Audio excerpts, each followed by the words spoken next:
Around 100 tents being used by asylum seekers are being removed from Dublin's Grand Canalia, the third such operation at the canal so far this month.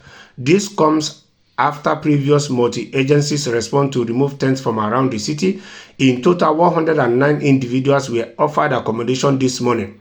Contractors began erecting additional barriers around the site from 5 a.m. while the operation began at around 6:30 a.m. The tents were loaded onto a lorry while volunteers shifted through people's belongings and took away the blue trampolines that covered the tents in the encampment close to the Bagot Street Bridge along the Grand Canal. The asylum seekers have been given a letter telling them they are committing an offense if they continue to stay on canal property.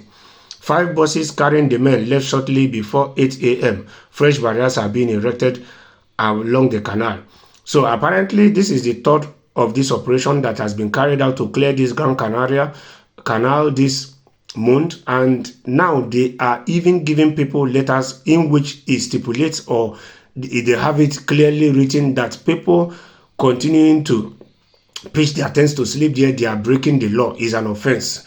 So maybe this time around it will go a long way of educating people to come into reality that they are no longer allowed or permitted to camp in those places, and if they do, they will be breaking the law, and that means they can equally be charged for it. They can equally face the law by breaking the law, and it's only right that these asylum seekers should do well to abide by the rules and regulations and keep the laws in Ireland, because it is not funny. Yes, the least you can do as somebody that migrated to somebody's country is to keep by the rules, obey the laws, stay out of trouble. Yes, because the lesser you stay out of trouble in that country, the more smoother you will have things that you want to do being achieved, than committing yourself here and there and breaking the laws here and there. Then the owners of the country will be looking at you that they have not even fully accepted you and you're breaking the laws, and it will make them not to even decide to give you any chance of being in their country.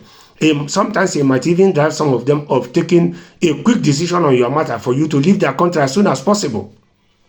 The Department of Children, Equity, Disability, Integration and Youth, with the support of a number of homeless charities, conducted outreach visits the Grand Canal. The statement added, any individual identified as eligible for international protection accommodation at one or more of those outreach visits was offered accommodation at City West. That is good. So it means that these agencies, they carried out an outreach and people that were eligible were offered accommodation at City West. Taoiseach Simon Harris said he wanted to thank the many state agencies who are now working closely together on the issue of migration.